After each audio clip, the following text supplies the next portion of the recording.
بسم الله الرحمن الرحيم الحمد لله رب العالمين والعاقبة للمتقين والصلاة والسلام على رسوله خير خلقه محمد وعلى آله وصحبه أجمعين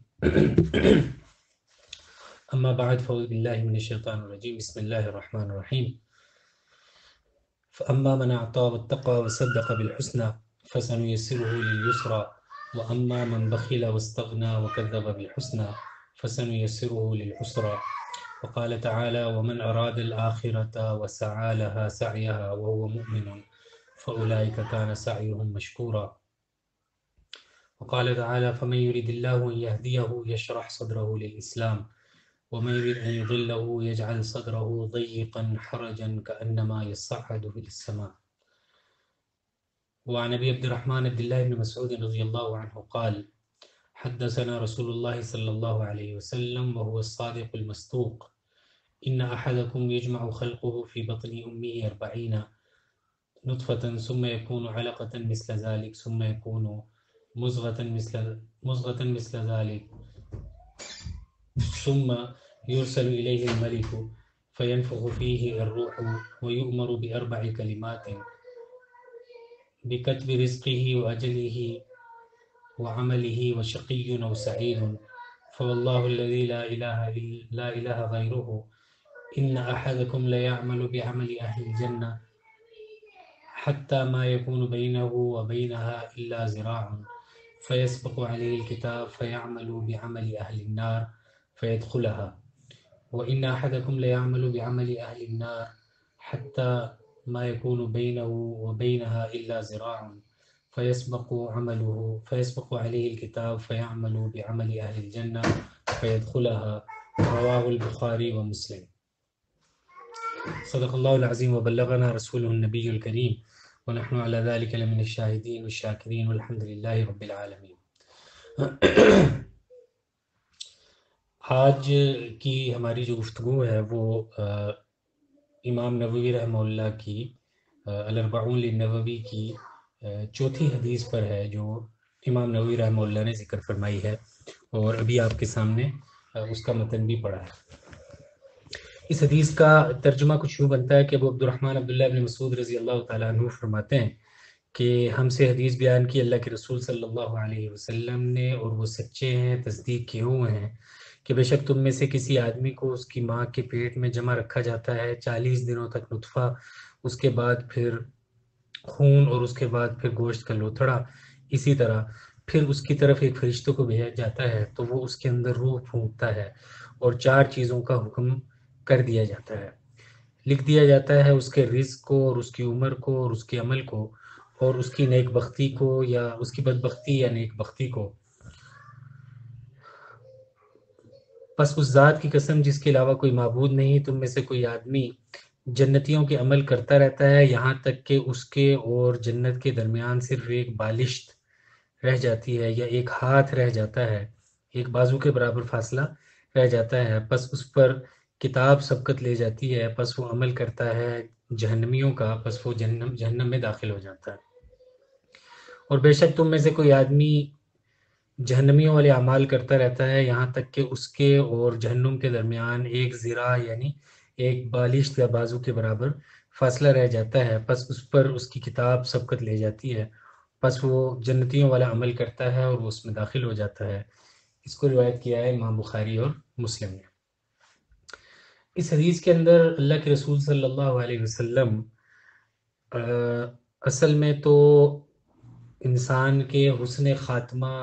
کی بات کرنا چاہ رہے ہیں کہ انسان کا حسن خاتمہ کتنا ضروری ہے، اس دنیا سے کسی انسان کا اچھے انداز میں چلے جانا اور اللہ جل شانہ کو راضی کر کے چلے جانا اور اپنی عاقبت کو اچھا کر لینا، یہ کتنا ضروری ہے۔ لیکن اس کو سمجھانے کے لیے آپ علیہ السلام نے انسان کی زندگی سے آغاز کیا ہے، اور انسان کی زندگی میں جو اس کی پیدائش کا مرحلہ ہے، اس پیدائش کے مرحلے سے گفتگو شروع کرتے ہوئے یہ فرمایا کہ انسان اپنی پیدائش میں 3 بڑی حالتوں میں سے گزرتا ہے۔ پہلے ایک حالت میں ہوتا ہے، اور اس کے بعد پھر اللہ کے رسول صلی اللہ علیہ وسلم نے دوسری حالت کی طرف اشارہ کیا، اور ہمیں ان حالتوں کا ذکر قرآن کریم میں بھی مل جاتا ہے۔ ہمیں سورہ مومنون کے اندر اس پر، سورہ مومنون کی ابتدائی آیات میں اگر آپ دیکھیں تو اس کے اندر بھی اسی تخلیق انسانی کے مختلف مراحل کا ذکر کیا گیا ہے۔ اللہ کے رسول صلی اللہ علیہ وسلم نے 3 بنیادی مراحل کا جب ذکر کیا اور فرمایا کہ انسان جب مختلف مراحل سے ہوتا ہوا ایک گوشت کے لوتھڑے کی کیفیت میں پہنچتا ہے تو اس مرحلے پر اس میں روح کو پھونک دیا جاتا ہے، اور روح میں پھونکتے ساتھ ہی ایک فرشتے کے ذریعے یا ایک فرشتہ آتا ہے جو 4 چیزوں کو لکھ لیتا ہے، یا 4 چیزوں کے بارے میں حکم صادر کر دیا جاتا ہے، فیصلہ کر دیا جاتا ہے۔ سب سے پہلے تو یہ لکھ دیا جاتا ہے کہ یہ شخص کتنا رزق کمائے گا، یکتب رزق ہو، اس شخص کا رزق کتنا ہوگا، یہ مال کتنا کمائے گا اس دنیا کے اندر، اس کے مال کی تفصیل اور کیفیت کیا ہوگی۔ اور دوسری چیز جو لکھی جاتی ہے وہ اس کی عمر لکھ دی جاتی ہے کہ اس کی عمر کتنی ہوگی اور یہ دنیا کے اندر کتنا زمانہ گزارے گا۔ اور تیسری چیز اس کا عمل کیا ہوگا کہ یہ دنیا کے اندر جو کام کرے گا وہ کام کس نوعیت کے ہوں گے، ان کاموں کی تفصیل کیا ہوگی۔ اور تیسری بات جو لکھی جاتی ہے وہ اس کا خوشبخت ہونا یا بدبخت ہونا لکھ دیا جاتا ہے، کہ یہ فیصلہ کر لیا جاتا ہے کہ یہ خوشبخت ہوگا یا بدبخت ہوگا، لہٰذا اگر یہ خوشبخت ہوگا تو یہ جنت کا مستحق ہوگا، اور اگر خدا نخواستہ یہ بدبخت ہوگا تو یہ جہنم کا مستحق ہوگا۔ پھر اللہ کے رسول صلی اللہ علیہ وسلم نے انسان کے حسن خاتمہ کی اہمیت کو بیان کرنے کے لیے اور حسن خاتمہ کے اوپر ساری گفتگو کرنے کے لیے اللہ کے رسول صلی اللہ علیہ وسلم نے اللہ کی ذات کی قسم اٹھا کر ایک بات فرمائی، اور یہ فرمایا کہ اس ذات کی قسم جس کے قبضے میں میری جان ہے۔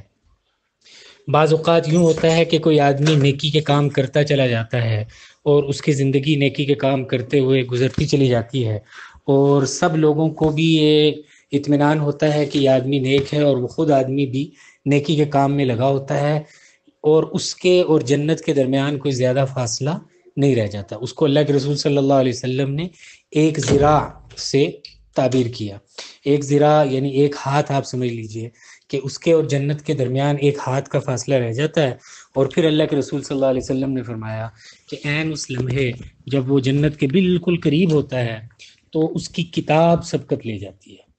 اس کا جو اعمال نامہ ہے جو اللہ نے لکھا تھا اس کے لیے وہ سبقت لے جاتا ہے، اور وہ کوئی ایسا عمل کرتا ہے جس عمل کی وجہ سے وہ جہنمی ہو جاتا ہے۔ اور پھر اللہ کے رسول صلی اللہ علیہ وسلم نے دوسری مثال یہ ارشاد فرمائی کہ بعض اوقات کوئی آدمی اہل جہنم والے عمل کرتا رہتا ہے، عمر بھر وہ جہنمیوں والے اعمال کرتا چلا جاتا ہے، اور اس کے اور جہنم کے درمیان بالکل کوئی فاصلہ نہیں رہتا، وہ جہنم کے نہایت قریب ہو جاتا ہے، لیکن پھر اس کی کتاب سبقت لے جاتی ہے، اور وہ کوئی ایسا عمل کرتا ہے جو اس کو جنتیوں میں سے قرار دے دیتا ہے اور وہ جنت میں داخل ہو جاتا ہے۔ یہ اللہ کے رسول صلی اللہ علیہ وسلم کا یہ فرمانا، اور اسی طرح خاص طور پر ان 4 چیزوں کا جو آپ علیہ السلام نے ذکر فرمایا ہے، ان 4 چیزوں سے کیا مراد ہے؟ یہ بعض لوگوں کی طرف سے یہ سوال آتا ہے کہ جب اللہ جل شانہ نے ہمارا رزق لکھ دیا ہے کہ ہم نے رزق کتنا کمانا ہے، تو اس کے بارے میں پھر 2 طرح کے رویے ہوتے ہیں۔ ایک رویہ یہ ہوتا ہے کہ جب اللہ نے ہمارے لیے رزق لکھ دیا ہے تو پھر ہمیں رزق کے لیے ضرورت سے زیادہ محنت کرنے کی ضرورت نہیں ہے، اور اس کے لیے ضرورت سے زیادہ کھپنے کی ضرورت نہیں ہے، بلکہ ضرورت کے درجے کی بھی محنت کرنے کی ضرورت نہیں ہے، ہمارا رزق جہاں کہیں بھی ہوگا تو ہم تک پہنچ جائے گا۔ یہ رویہ بھی درست نہیں ہے۔ اللہ کے رسول صلی اللہ علیہ وسلم نے رزق کو طلب کرنے کے بارے میں، اور اسی طرح رزق طلب کرنے میں محنت کرنے کے بارے میں مختلف مواقع پر مختلف حدیثیں ارشاد فرمائی ہیں، جس سے نہ صرف رزق طلب کرنے کی اہمیت کا پتہ چلتا ہے بلکہ رزق طلب کرتے ہوئے اس رزق کو اپنے گھر والوں کو کی ضرورتوں کو پورا کرنے کی نیت سے طلب کرنے کی فضیلت اور اجر کا بھی ہمیں حدیث میں ذکر ملتا ہے۔ مثال کے طور پر ایک حدیث میں اللہ کے رسول صلی اللہ علیہ وسلم نے مثال دے کر فرمایا کہ اگر تمہارے پاس 4 دینار ہوں اور ان چاروں کو خرچ کرو، لیکن 1 دینار کو اللہ کے راستے میں خرچ کرو اور 1 دینار کو کسی اور جگہ پر خرچ کرو، اور پھر آپ نے فرمایا کہ جو چوتھا دینار ہے اس کو تم اپنے گھر والوں پر خرچ کرو، تو سب سے زیادہ اجر اس دینار کا ہے جو تم اپنے گھر والوں پر خرچ کرو گے۔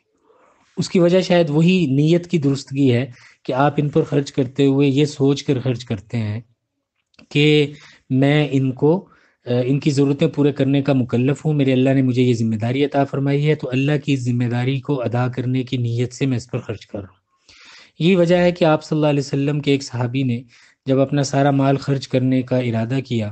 تو آپ صلی اللہ علیہ وسلم نے اس سے منع فرما دیا، اور پھر ایک مخصوص مقدار تک خرچ کرنے کی، اللہ کے راستے میں دینے کی اجازت دی، اور یہ فرمایا کہ جو بنیادی بات سمجھائی وہ یہ تھی کہ انک ان تدع ورثتک اغنیاء خیر من ان تدعهم عالۃ یتکففون الناس، کہ تم اپنے ورثاء کو اگر مالدار چھوڑ جاؤ اور مرتے ہوئے تمہارے پاس اتنا پال ہو جو ان ورثاء کو مالدار کر دے، ان کی ضرورتوں کو پورا کرنے کے لیے کافی ہو، یہ اس سے بہت بہتر ہے کہ تم ان کو فقراء چھوڑ کر مرو اور وہ پھر عالہ ہوں، وہ لوگوں سے مانگتے پھریں اور لوگوں کے سامنے ہاتھ پھیلاتے پھریں۔ تو یہ رویہ کہ اللہ نے میرے لیے میری پیدائش سے پہلے، میری پیدائش کے دوران ہی میرا رزق لکھ دیا تھا، لہٰذا مجھے اس رزق کے لیے بالکل محنت کرنے کی ضرورت نہیں ہے، یہ رویہ بھی ٹھیک نہیں ہے۔ اللہ کے رسول صلی اللہ علیہ وسلم نے اس رویے کی نہ صرف نفی فرمائی ہے بلکہ عملاً بھی آپ صلی اللہ علیہ وسلم نے رزق کما کے، تجارت کر کے، بکریاں چرا کے، مختلف طرح کے کام کر کے اس بات کی تعلیم دی ہے کہ رزق کمانا یہ اچھی بات ہے، اور رزق کمانے کے لیے محنت کرنا، اللہ کے رسول صلی اللہ علیہ وسلم نے اس کے لیے حدیث میں مختلف قسم کی فضیلتیں بھی ذکر فرمائی ہیں۔ ایک رویہ تو یہ ہے کہ ہمارے نصیب میں جو رزق لکھا ہوا ہے وہ ہم تک آ کر پہنچے گا، لہٰذا بالکل محنت کرنے کی ضرورت نہیں ہے، اور اس کے جواب میں پھر اللہ کے رسول صلی اللہ علیہ وسلم نے فرمایا کہ فاتقوا اللہ واجملوا فی الطلب، کہ اللہ کے اوپر تقوی بھی اختیار کرو اللہ کا، اور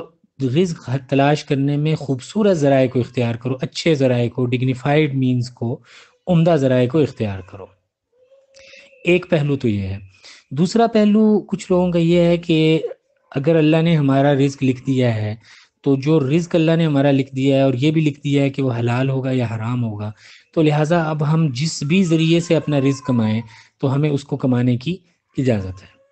اس غلط فہمی کو درست کرنے کی بہت زیادہ، بلکہ دونوں غلط فہمیوں کو درست کرنے کی ضرورت ہے۔ پہلی غلط فہمی کہ اللہ جل شانہ نے ہمیں جو رزق لکھ دیا ہے ہمیں اس کے لیے محنت کرنے کی ضرورت نہیں، یہ بھی اللہ کے رسول صلی اللہ علیہ وسلم کے مزاج کے خلاف ہے۔ آپ صلی اللہ علیہ وسلم نے رزق کو حاصل کرنے کی نہ صرف ترغیب دی ہے بلکہ بعض صحابہ کو مسجد نبوی کی نمازیں چھڑوا کر رزق حاصل کرنے کے لیے حکماً بھیج دیا۔ ایک صحابی جو آئے اور ان کے پاس مال نہیں تھا تو اللہ کے رسول صلی اللہ علیہ وسلم نے ان سے ایک دستہ منگوایا، ایک کلہاڑی منگوائی، اور اس کا دستہ خود نصب کر کے ان کو کہا کہ اب جاؤ اور لکڑیاں بیچو، اور لکڑیاں بیچ کر اپنا خرچہ پورا کرو۔ دوسری طرف جو لوگ یہ سمجھتے ہیں کہ رزق لکھ دیا جانے کا مطلب یہ ہے کہ اب ہم حلال کمائیں، حرام کرائیں، جو بھی ہم نے کمانا ہے وہ لکھا جا چکا ہے، یہ بھی بہت بڑی غلط فہمی ہے۔ اصل بات یہ نہیں ہے کہ حلال یا حرام لکھا جا چکا ہے، اصل بات یہ ہے کہ رزق کی مقدار لکھی جا چکی ہے، کہ اس آدمی نے زندگی کے اندر کتنا رزق کمانا ہے یہ تو لکھا جا چکا ہے، لیکن اب اس کے پاس اختیار ہے کہ یہ حلال طریقے سے وہ رزق کما لے یا یہ حرام طریقے سے کما لے۔ اگر یہ حلال طریقے سے رزق کمانا چاہے گا تو رزق اتنا ہی ملے گا جتنا اس نے حاصل کرنا چاہا تھا، لیکن اگر یہ حلال طریقے سے کمانا چاہے گا تب بھی اتنا ہی ملے گا، اور اگر حرام طریقے سے کمانا چاہے گا تب بھی اتنا ہی ملے گا۔ اس کو اگر ہم مثال سے سمجھنا چاہیں تو جو ہماری گاڑی کی ٹینکی ہے جس میں پیٹرول ڈالا جاتا ہے، تو پیٹرول کی ٹینکی کے اندر اگر ہم اپنے پیسے ادا کر کے حلال جائز طریقے سے اس ٹینکی کو بھرنا چاہیں تب بھی اس کی کیپیسٹی اتنی ہی رہے گی جتنی خدا نخواستہ چوری کا ناجائز طریقے سے لیا ہوا پیٹرول بھرنے سے رہے گی۔ ایسا نہیں ہو سکتا کہ اگر ہم پیسے ادا کر کے حلال طریقے سے اپنی پیٹرول کی ٹینک کو بھرنا چاہیں تو وہ 35 لیٹر بھرے، اور اگر ہم حرام طریقے سے بھرنا چاہیں تو اس صورت میں وہ 40 لیٹر بھرے۔ تو اصل جو بات پتہ چلی وہ یہ ہے کہ اس وقت میں اللہ جل شانہ انسان کا رزق لکھ دیتے ہیں، یعنی عمر بھر اس نے جتنا رزق کمانا ہے وہ مقدار لکھ دی جاتی ہے، لیکن یہ طے نہیں کیا جاتا کہ یہ حلال طریقے سے کمائے گا یا حرام سے کمائے گا۔ اب اللہ جل شانہ انسان کو زندگی میں جو اختیار عطا فرماتے ہیں، جو اس کو طاقت اور قوت عطا فرماتے ہیں، اب اس کے اختیار میں ہے کہ وہ اپنے رزق کو حلال طریقے سے کما لے یا حرام طریقے سے کما لے۔ ہاں اتنا ضرور ہوتا ہے کہ وہ جو مقررہ مقدار اللہ نے اس کے نصیب میں لکھی ہوئی ہے، وہ حلال طریقے سے کمائے یا حرام طریقے سے کمائے، دونوں صورتوں میں اس سے زیادہ نہیں کما سکتا۔ دوسرا معاملہ جو اللہ کے رسول صلی اللہ علیہ وسلم نے ذکر فرمایا اور بڑا اہم ہے، وہ عمر کا معاملہ ہے۔ عمر کے معاملے میں بھی بعض لوگوں کو یہ خیال ہوتا ہے کہ بہت ساری اوقات میں ہم دیکھتے ہیں کہ کسی آدمی کا ایکسیڈنٹ ہوا اور بہت خطرناک ایکسیڈنٹ ہو، اس کے باوجود وہ بچ گیا، اور بعض اوقات کوئی آدمی بالکل جوانی کے اندر ہی انتقال کر جاتا ہے۔ اور اس کے ساتھ ہی ایک مسئلہ لوگوں کو یہ بھی ہوتا ہے کہ حدیث میں خود ذکر ہے، بعض احادیث کے اندر یہ آتا ہے کہ اگر کوئی آدمی یہ عمل کرے تو اس کے نتیجے میں اس کی عمر وہ بڑھا دیا جاتا ہے،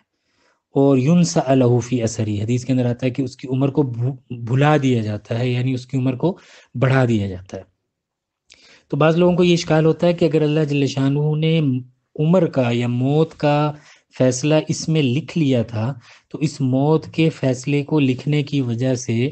کسی انسان کی عمر نہ بڑھتی ہے نہ کم ہوتی ہے، بلکہ جتنی اللہ نے لکھ دی ہے اتنی رہتی ہے۔ تو لہٰذا ہم یہ جو کہتے ہیں کہ نیکی کرنے سے عمر میں اضافہ ہوتا ہے اور برائی کرنے سے عمر کم ہوتی ہے، اس سے کیا مراد ہے؟ اس کا جواب یہ دیا جا سکتا ہے کہ اصل میں یہاں پر بھی عمر سے مراد وہ وقت ہے جو اللہ جل شانہ نے لکھ دیا تھا کہ اس نے اتنے سال، اتنے مہینے اور اتنے دن جینا ہے۔ اس سے مراد یہ نہیں تھا کہ اگر وہ یہ نیکی کرے گا تو اس کی عمر کو بڑھا دیا جائے گا، اور اگر یہ نیکی کرے گا تو اس کی عمر کو گھٹا دیا جائے گا، بلکہ عمر کا بڑھا دینا یا گھٹا دینا اصل میں اس عمر کے مفید اور نقصان دہ ہونے کے اعتبار سے۔ ہم نے اپنی زندگی کے اندر دیکھا ہے کہ بہت سارے لوگ ایسے ہوتے ہیں جن کی عمریں 40 سال، 50 سال، 60 سال سے زیادہ نہیں ہوتی، لیکن جب آپ ان کا کام دیکھتے ہیں تو آپ حیران ہوتے ہیں کہ انہوں نے 50 سال میں، 40 سال میں، 60 سال میں، مثلاً بہت بڑے علماء میں مولانا عبدالحی فرنگی محلی ہیں، تو ان کی عمر 40 سال سے بھی کم ہوئی، لیکن 40 سال سے کم عمر میں انہوں نے بے انتہا کتابیں لکھ دی اور خاصا بڑا کام علمی طور پر کر کے چلے گئے۔ تو یہی معاملہ عمر کا بھی ہے کہ اصل میں یہ عمر کا جو اضافہ ہے یا عمر کی جو کمی ہے، اور حدیث کے اندر یہ جو آتا ہے کہ کوئی آدمی اگر حسن خلق اختیار کرتا ہے یا کوئی آدمی اگر صلہ رحمی کرتا ہے تو اس کے رزق میں بھی اضافہ کر دیا جاتا ہے اور اس کی عمر میں بھی اضافہ کر دیا جاتا ہے۔ تو اس سے مراد یہ نہیں ہے کہ اللہ نے اس کے نصیب میں جو رزق لکھ دیا تھا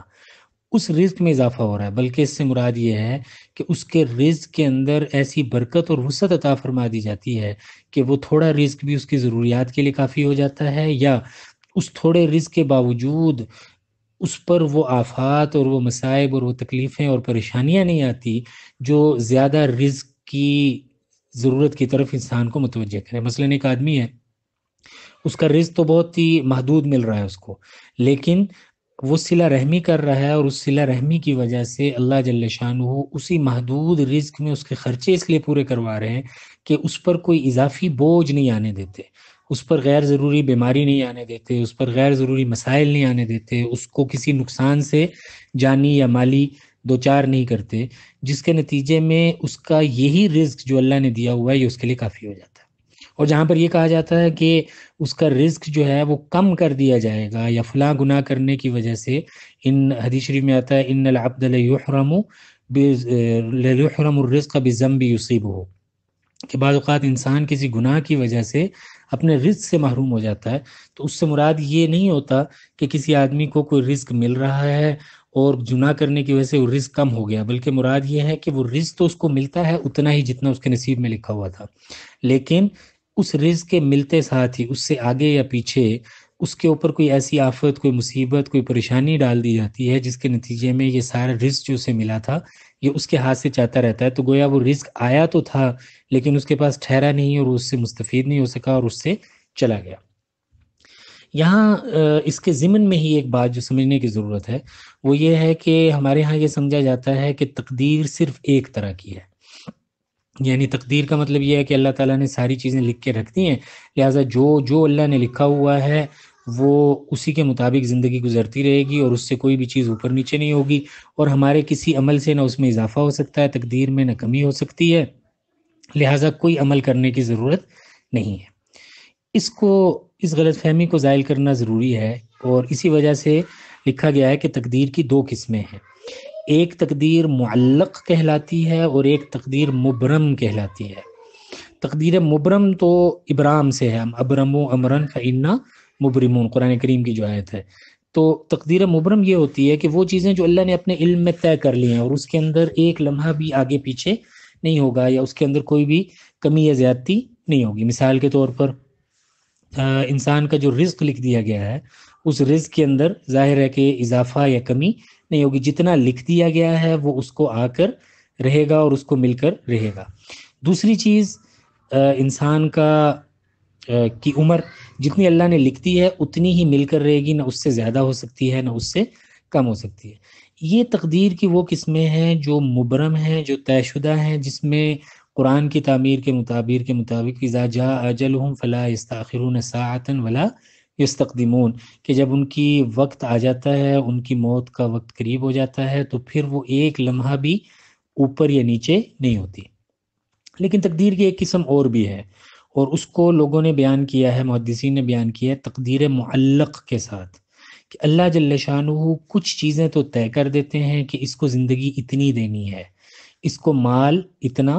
دینا ہے، لیکن اس کے ضمن میں کچھ چھوٹی چھوٹی تقدیریں بھی رکھ دیتے ہیں، اور ان کو تقدیر معلق کہا جاتا ہے، کہ اللہ جل شانہ اس تقدیر کو معلق کر دیتے ہیں کسی اور چیز کے ساتھ۔ اگر یہ یوں کرے گا تو یوں ہوگا، اور یوں کرے گا تو یوں ہوگا۔ مثال کے طور پر یہ تو طے ہو گیا کہ یہ انسان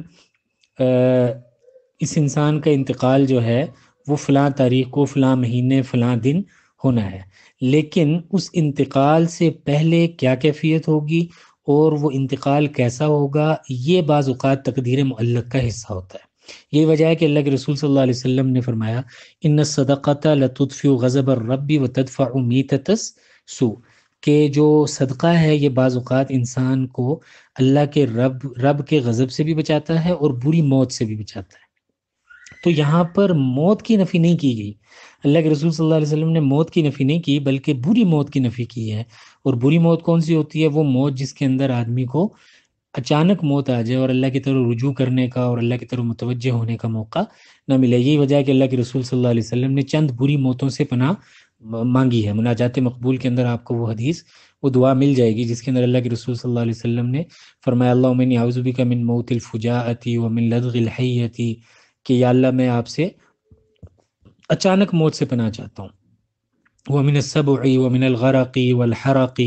یا اللہ کسی درندے کے اچانک چیر پھاڑنے سے آپ کی پناہ چاہتا ہوں، کسی موذی جانور کے اچانک مار دینے سے آپ کی پناہ چاہتا ہوں،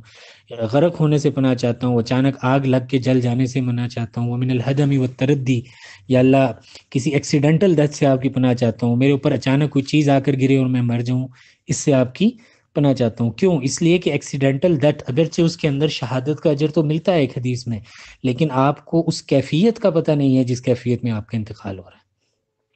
لیکن اگر آپ خدا نخواستہ بیمار ہوتے ہیں اور بیمار ہونے کے نتیجے میں آپ کو اللہ کی طرف رجوع کرنے کا موقع مل جاتا ہے، آپ کو عام حالات میں آپ کا انتقال ہوتا ہے، تو کچھ نہ کچھ آپ کو متوجہ ہونے کا اللہ کی طرف موقع ملتا ہے، جس کے نتیجے میں آپ کی اعمال، آپ کا جو خاتمہ ہے وہ بہتر ہو جاتا ہے۔ اور رسول اللہ صلی اللہ علیہ وسلم نے اسی کی طرف اس حدیث کے دوسرے حصے میں اشارہ کیا کہ بعض اوقات ساری زندگی کا جو عمل ہوتا ہے وہ عمل تو خراب ہوتا ہے، لیکن اس کی نصیب کے اندر خیر لکھی ہوتی ہے، تو لہٰذا اس وجہ سے آخر کار یہ ہوتا ہے کہ اس کا جو عمل ہے وہ سبقت لے جاتا ہے، یہ نیکی کا کام کرتا ہے، اور اس نیکی کی برکت سے اسے حسن خاتمہ مل جاتا ہے۔ تو یہ گویا تقدیر معلق ہے کہ آدمی کی بعض اوقات تقدیر معلق ہوتی ہے کہ اگر یہ آدمی یوں کر لے گا تو یوں ہو جائے گا، اور اگر یوں کر لے گا تو یوں ہو جائے گا۔ اب رزق کے معاملے میں آپ دیکھ لیجئے کہ رزق کی جو تقدیر ہے یہ بعض اوقات معلق ہوتی ہے، کہ اللہ جل شانہ نے یہ لکھ دیا ہے کہ آج ہم نے اس کو اتنے پیسے دینے ہیں جو یہ کمائے گا، اور لیکن اس مقدار کو معلق کر دیا ہے اپنی تقدیر کے ساتھ، اگر یہ سچ بولے گا تب بھی اتنے ملیں گے، اور اگر یہ جھوٹ بولے گا تب بھی اتنے ملیں گے۔ تو آدمی اگر سچ بولتا ہے تو اس کے نتیجے میں اللہ کی رضامندی بھی حاصل ہوتی ہے اور رزق بھی مل جاتا ہے، اور آدمی اگر جھوٹ بولتا ہے تو اللہ کی ناراضگی بھی حاصل ہو جاتی ہے، رزق پھر بھی مل جاتا ہے۔ تو یہ جو تقدیر کی دوسری قسم ہے جس کے اندر ہمیں تعلیق ملتی ہے کہ اللہ جل شانہ معلق کر دیتے ہیں تقدیر کو کسی نہ کسی پہلو کے ساتھ، اس کو سمجھنا بھی انتہائی ضروری ہے۔ اور جب آدمی کو یہ تقدیر معلق سمجھ میں آ جاتی ہے تو پھر آدمی کو نیکی کرنے کا جذبہ آنا شروع ہو جاتا ہے کہ اللہ جل شانہ اس نیکی کی وجہ سے آدمی کی تقدیر معلق میں بہت سارے فیصلے کرتے ہیں، اور یہ فیصلے بعض اوقات تقدیر معلق پہ بھی اثر انداز ہوتے ہیں اور بعض اوقات تقدیر مبرم میں بھی اثر انداز ہوتے ہیں، کہ آدمی جب مسلسل نیکی کرتا چلا جاتا ہے تو اس نیکی کی برکت سے اس کو حسن خاتمہ بھی نصیب ہو جاتا ہے، اور بعض اوقات مسلسل برائی کرتے جانے کی وجہ سے اس کو بعض اوقات اختتام میں بھی برائی سے ہی اس کا حسن خاتمہ نہیں ہوتا اور اس کو برا اختتام کا سامنا کرنا پڑتا ہے۔ تو یہ دوسری چیز ہے جو تقدیر کے اندر ہے، کہ آدمی رزق اور عمر کے معاملے کے اندر بعض اوقات تقدیر کے ساتھ چل رہا ہوتا ہے، کہ اللہ کا فیصلہ یہ ہوتا ہے مثال کے طور پر اگر اس نے اتنا صدقہ کر دیا تو اس کو فلاں برائی سے محفوظ کر لیں گے، اتنا صدقہ کر لیا تو اس کو فلاں بیماری سے محفوظ کر لیں گے، اگر اس نے فلاں رشتہ دار کے ساتھ حسن سلوک کر لیا تو اس کو فلاں آنے والے نقصان سے بچا لیا جائے گا۔ تو یہ جو تقدیر کی دوسری قسم ہے، یہ چھوٹی چھوٹی تقدیریں ہوتی ہیں جو انسان کی زندگی کے اندر مسلسل چلتی چلی جاتی ہیں۔ آدمی جب نیکی کرتا چلا جاتا ہے تو اس نیکی کی وجہ سے آدمی کے بہت سارے کام، یہی وجہ ہے کہ بعض گناہوں کی سزا اور بعض گناہوں کا وبال جو ہے وہ زندگی کے اندر بھی ملتا ہے۔ یہی وجہ ہے کہ چند حدیثوں کے اندر اللہ کے رسول صلی اللہ علیہ وسلم نے چند نیکیوں کا ذکر کیا ہے اور چند برائیوں کا ذکر کیا۔ کوئی آدمی یہ نیکی کرے تو اس کو دنیا کے اندر ہی اس کا فائدہ مل جاتا ہے، اور اگر کوئی آدمی یہ برائی کرے تو اس کو دنیا کے اندر ہی اس کا نقصان مل جاتا ہے۔ ایک بڑا مشہور رسالہ ہے مولانا شفیع تھانوی صاحب رحمۃ اللہ علیہ کا، اس عنوان پر، اس کا نام ہے جزاء الاعمال۔ اس رسالے جزاء الاعمال کے اندر مولانا شفیع تھانوی صاحب رحمہ اللہ نے ان احادیث کا انتخاب کیا ہے جس میں اللہ کے رسول صلی اللہ علیہ وسلم نے چند اچھے اور برے اعمال کے دنیا کی زندگی پر جو اثرات مرتب ہوتے ہیں ان کا ذکر کیا ہے، کہ دنیا کی زندگی کے اندر کوئی آدمی اگر نیک کام کرے گا، فلاں فلاں فلاں نیک کام کرے گا، تو اللہ کے رسول صلی اللہ علیہ وسلم نے یہ فرمایا کہ اس کی دنیا کی فلاں فلاں فلاں معاملے کو ہم درست کر دیں گے، اور اگر کوئی آدمی دنیا کی زندگی کے اندر کوئی فلاں فلاں برا کام کرے گا تو اس کا اثر دنیا کی زندگی کے اندر ہی اس پر مرتب ہونا شروع ہو جائے گا۔ تو گویا یہ تین چیزیں اللہ کے رسول صلی اللہ علیہ وسلم نے فرمائی، اس کا رزق، اس کا اجل یعنی اس کی عمر، اور اس کا عمل، کہ وہ کیسا عمل کرے گا۔ اس کیسا عمل کرنے سے مراد یہ نہیں ہے کہ یہ طے کر لیا کہ یہ اچھا عمل کرے گا یا برا عمل کرے گا، بلکہ مراد یہ ہے کہ یہ زندگی بھر کام کیا کرے گا، اور اس کے کام کو اچھا بھی کیا جا سکتا ہے اور اس کے کام کو برا بھی کیا جا سکتا ہے۔ اور تیسری چیز جو طے کی وہ شقی او سعید، کہ یہ خوش بخت ہوگا یا یہ بدبخت ہوگا، یعنی یہ پیدا ہوتے ساتھ ہی فیصلہ کر لیا جاتا ہے کہ اس آدمی کو دنیا کے اندر خوش بختی نصیب ہوگی یا بدبختی۔ اور ظاہر ہے کہ یہ شقی اور سعید کی جو تعبیر ہے یہ قرآنی تعبیر ہے جو اللہ جل شانہ نے قرآن کریم میں ایک جگہ استعمال فرمائی ہے کہ یوم یاتی لا تکلم نفس الا باذنہ فمنہم شقی و سعید، تو فاما الذین شقوا ففی النار واما الذین سعدوا ففی الجنہ، کہ وہ لوگ جو بدبخت ہوں گے وہ جہنم میں چلے جائیں گے اور وہ لوگ جو خوش بخت ہوں گے وہ جنت میں چلے جائیں گے۔ تو یہ شقی اور سعید کی جو تعبیر ہے یہ بھی قرآنی تعبیر ہے، کہ چوتھی چیز جو اللہ جل شانہ لکھتے ہیں وہ انسان کی خوش بختی لکھتے ہیں اور انسان کی بدبختی لکھتے ہیں۔ اب اس خوش بختی اور بدبختی کو سمجھانے کے لیے اللہ کے رسول صلی اللہ علیہ وسلم نے یہ فرمایا کہ اس ذات کی قسم جس کے قبضے میں میری جان ہے، تم میں سے کوئی آدمی جب نیکی کا کام کرتا ہے اور وہ مسلسل نیکی کرتا ہی چلا جاتا ہے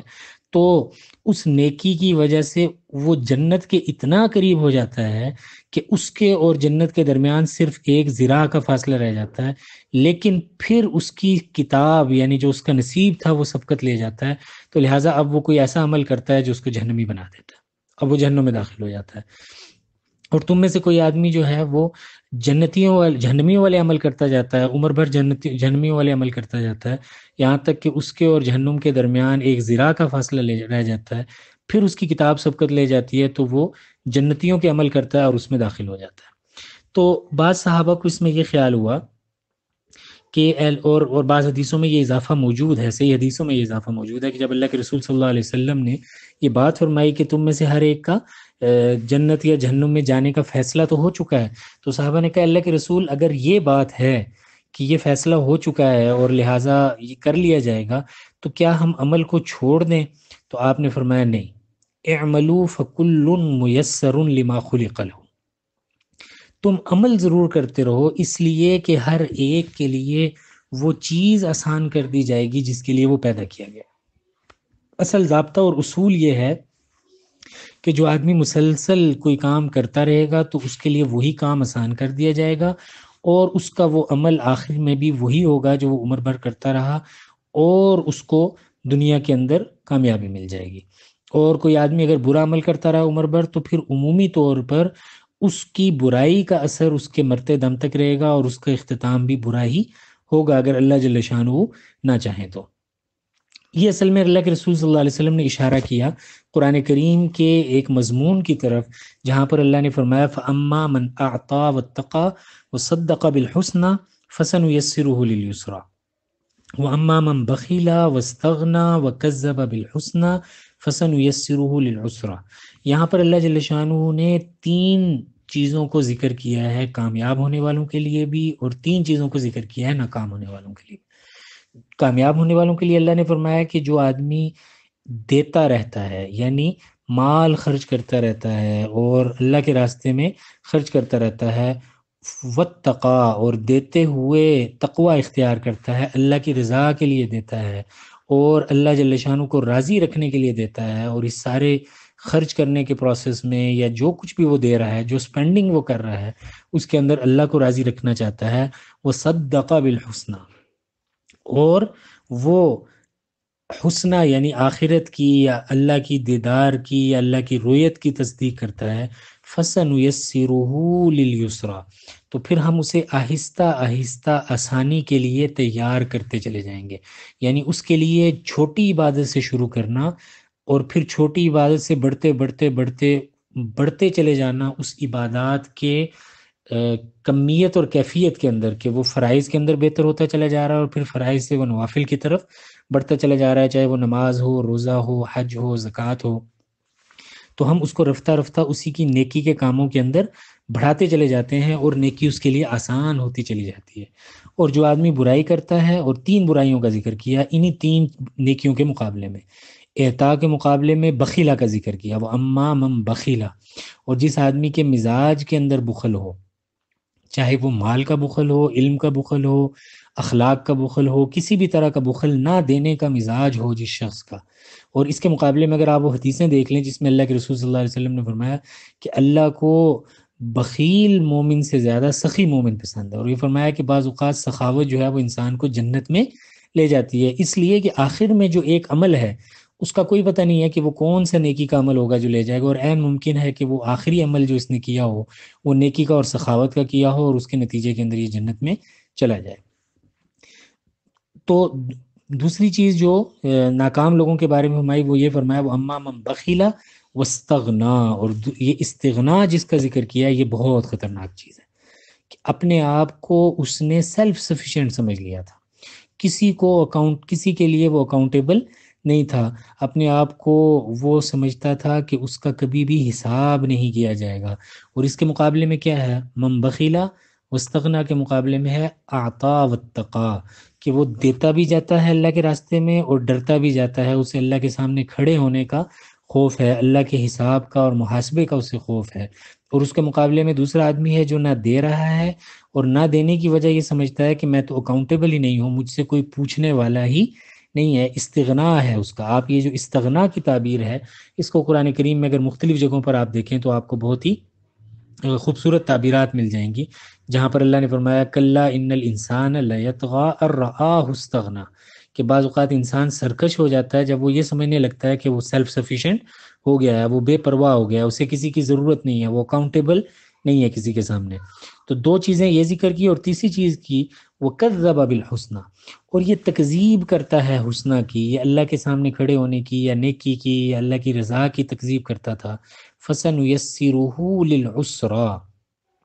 تو پھر رفتہ رفتہ اس کے لیے ہم مشقت کو آسان کرتے چلے جاتے ہیں، یہ اپنے آپ کو مشقت میں ڈالتا چلا جاتا ہے۔ جو نیکی والا ہے اس کے لیے فرض نماز کے لیے اٹھنا کوئی مسئلہ نہیں، وہ اس پہ محنت کرتا ہے تو پہلے تھوڑی مشقت برداشت کرتا ہے، پھر تھوڑی ہوتی ہے، پھر اور تھوڑی ہوتی ہے، حتیٰ کہ اس کے لیے فرض نماز کے لیے اٹھنا کوئی مسئلہ نہیں رہتا، پھر اس فرض نماز سے نوافل کی طرف جانا اس کے لیے کوئی مسئلہ نہیں رہتا، اور اسی طرح فرض صدقے سے وہ پھر نوافل کے صدقے کی طرف جاتا ہے، فرض روزے سے نوافل کے روزے کی طرف جاتا ہے۔ اور اس کے مقابلے میں دوسرا آدمی ہے جس کے لیے نماز پڑھنا ہی ایک بڑا مشکل کام ہے، تو فرض نماز پڑھنا بھی اس کے لیے مشکل ہوا ہے، چاہے جائے کہ نوافل اور باقی عبادات، اس کے لیے فرض زکوٰۃ ادا کرنا مشکل ہو گیا ہے، اور اس کے لیے فرض روزے رکھنا مشکل ہو گیا ہے، اس کے لیے فرض حج ادا کرنے کے لیے پیسے نکالنا مشکل ہو گیا ہے، تو جو بنیادی بات اللہ کے رسول صلی اللہ علیہ وسلم نے سمجھائی ہے وہ یہ ہے کہ تم مسلسل عمل کرتے رہو۔ جس آدمی کو اللہ جل شانہ توفیق دے رہے ہیں تو اس کو اپنی توفیق کے اوپر شکر بھی ادا کرنا چاہیے، اور اس توفیق کو برقرار رکھنا چاہیے، اور مسلسل اس توفیق والے کام میں لگے رہنا چاہیے۔ اور یہ جو بات اللہ کے رسول صلی اللہ علیہ وسلم نے فرمائی کہ بعض اوقات کوئی آدمی جنتیوں والے کام کرتا چلا جاتا ہے لیکن اس سے کوئی ایسا عمل ہو جاتا ہے جو اس کو جہنم میں لے جاتا ہے، تو سوال یہاں پر یہ پیدا ہوتا ہے کہ کیا یہاں پر اللہ کا فیصلہ اس کو جہنم میں لے کر گیا ہے یا وہ عمل لے کر گیا ہے جو اس نے کیا؟ تو جواب یہ ہے کہ یہاں پر اصل میں اللہ کا فیصلہ نہیں بلکہ اس کا عمل اس کو جہنم میں لے کر گیا ہے۔ اللہ کا فیصلہ اس کے عمل کے ساتھ مشروط تھا، اگر وہ عمل درست کر لیتا تو وہ جنت میں جا سکتا تھا، اور اگر عمل درست نہ کرتا تو وہ جہنم میں اس کا جانا یقینی تھا۔ اس کو آپ مثال سے یوں سمجھیے کہ اگر کوئی آدمی یونیورسٹی کے اندر داخلہ لے لیتا ہے تو یونیورسٹی کے اندر جو کورس کی ڈیوریشن ہے وہ کم اور زیادہ نہیں ہو سکتی۔ 4 سال کا بی ایس 4 سال میں ہی ہو سکتا ہے، یہ ممکن نہیں ہے کہ کوئی آدمی 4 سال کے بی ایس کو 5 سال میں کرنا چاہے اور کہے کہ جی میں تو بہت سست چلتا ہوں لہٰذا مجھے 5 سال کی مہلت دی جائے، یا کوئی آدمی یہ کہے کہ میں تو بہت ہی تیز ہوں تو لہٰذا میری اس تیزی کو دیکھتے ہوئے اور میرے لائق ہونے کو دیکھتے ہوئے مجھے 2 سال میں بی ایس کرنے کا موقع دیا جائے، یہ ممکن نہیں ہے۔ لیکن اس کے لیے ان 4 سالوں کے دوران محنت کرنا ضروری ہے۔ اگر وہ مسلسل محنت کرتا چلا جائے تو عام اصول اور ضابطہ یہ ہے کہ وہ ہر سیمسٹر کے اندر محنت کرتا رہا، اور ہر سیمسٹر کے اندر وہ کھپتا رہا، تو اس ہر سیمسٹر کے اندر کھپتے رہنے اور ہر سیمسٹر کے اندر محنت کرنے کی وجہ سے اس کو ہر سیمسٹر کے اندر جو وہ کھپتا رہا اور محنت کرتا رہا تو اس ہر سیمسٹر کے اندر کھپنے اور محنت کرنے کی وجہ سے اس کا ایک خاص جی پی اے بنتا چلا جا رہا ہے، اور حتیٰ کہ جب وہ آخر میں پہنچا تو اس نے جو امتحان دیا تو اس سارے کے سارے جی پی اے کو پیش نظر رکھتے ہوئے وہ کامیاب ہو گیا۔ اس کے مقابلے میں ایک آدمی ہے جس نے داخلہ تو لے لیا لیکن بالکل کسی قسم کی محنت نہیں کی، تو اس کی محنت نہ کرنے کی وجہ سے وہ مسلسل اس کا جی پی اے کم ہوتا رہا اور آخر میں وہ بالکل مکمل طور پر ناکام ہو کر فیل ہو کر اسے ڈگری ایوارڈ نہیں ہوئی۔ اس کے درمیان میں ایک آدمی ایسا ہے جس کو آخری وقت تک تو بس گرتے پڑتے وہ پہنچتا رہا، لیکن جب آخری سیمسٹر میں پہنچا تو اس نے بھرپور محنت کر کے اتنا زیادہ اپنے جی پی اے کو بہتر کر لیا کہ وہ کم از کم جو پاسنگ مارکس تھے یا جو کم از کم پری ریکویزٹ تھا اس کو اس نے پورا کر لیا۔ تو اس صورت میں وہ دیکھنے والا اس کو ناکام سمجھ رہا تھا لیکن آخر میں وہ کامیاب ہو گیا۔ لیکن یہاں پر بھی جو اسے کامیابی ملی ہے وہ اس کے عمل کی وجہ سے ملی ہے جو اس نے آخر میں کیا، ایسے نہیں ہے کہ یونیورسٹی نے اس کو فیل کر دیا، یونیورسٹی نے اسے پاس کر دیا۔ تو ایسے ہی یہ جو اللہ جل شانہ کسی شخص کا خوشبختی یا بدبختی کا فیصلہ کرتے ہیں یہ اس کے اعمال کو اوورآل اس کے اعمال کو دیکھ کر کرتے ہیں، اور آخر میں جب کسی بدبخت کو خوشبختی مل رہی ہوتی ہے تو اس کے اندر بھی اس کا عمل ہوتا ہے جو اس کو اس طرف لے جاتا ہے۔ گویا اس کے اندر کوئی نیکی کا پہلو تھا، کوئی اس نے ایسی نیکی کی تھی جس نیکی کی وجہ سے اس کا بڑا عمل چھوٹا عمل بھی قبول ہو گیا اور جنتی ہو گیا۔ اسی وجہ سے میں نے پہلے بھی عرض کیا تھا کہ اللہ کے رسول صلی اللہ علیہ وسلم نے فرمایا تھا کہ لا تحقرن من المعروف شیئا، کہ تم کسی بھی نیکی کو ہلکا نہ سمجھا کرو، حقیر نہ سمجھا کرو۔ اور یہی وجہ ہے کہ اللہ کے رسول صلی اللہ علیہ وسلم نے فرمایا کہ جب مومن بندہ اس سے کوئی گناہ سرزد ہو جاتا ہے تو اس کو ایسے لگتا ہے جیسے اس کے اوپر ایک پہاڑ آ کر کھڑا ہو گیا اور اس پر گر جائے گا، اور جب تک وہ اس سے توبہ نہیں کر لیتا تو اس وقت تک اس کو چین نہیں آتا۔ اور فاسق اور نافرمان بندے کے بارے میں اللہ کے رسول صلی اللہ علیہ وسلم نے فرمایا کہ جب اس سے کوئی برائی سرزد ہوتی ہے تو اللہ کے رسول صلی اللہ علیہ وسلم نے مثال سے سمجھایا کہ وہ ایسے کرتا ہے جیسے اس کے ناک کے اوپر مکھی بیٹھی ہوئی تھی اور اس نے اس کو اڑا دیا۔ تو جو بنیادی بات اس پوری حدیث کے اندر ہمیں سمجھ میں آتی ہے وہ یہ ہے کہ اللہ کے رسول صلی اللہ علیہ وسلم نے فرمایا کہ تمہارا رزق اور تمہاری عمر اور عمل اور خوشی اور بدبختی، خوش بختی اور بدبختی اگرچہ لکھی جا چکی ہے لیکن تم عمل کرتے رہو، اس لیے کہ عمل کے ذریعے ہی یہ رزق کے اندر اضافہ بھی ہوگا، اور عمل کے ذریعے ہی اس رزق میں کمی ہوتی ہے، عمل کے ذریعے ہی عمر میں برکت ہوتی ہے، اور عمل کے ذریعے اس میں کمی ہوتی ہے، اور آدمی کی زندگی بھر کے اعمال اس کی نیکی اور بدبختی دونوں پر اثر انداز ہوتے ہیں، اور اس اعتبار سے اس کا اچھا یا برا خاتمہ ہوتا ہے۔ وآخر دعوانا الحمدللہ رب العالمین۔ جی میرا خیال ہے کہ 40 منٹ پورے ہو رہے ہیں، تو یہ اینڈ کر کے دوبارہ پھر ہم آ جاتے ہیں۔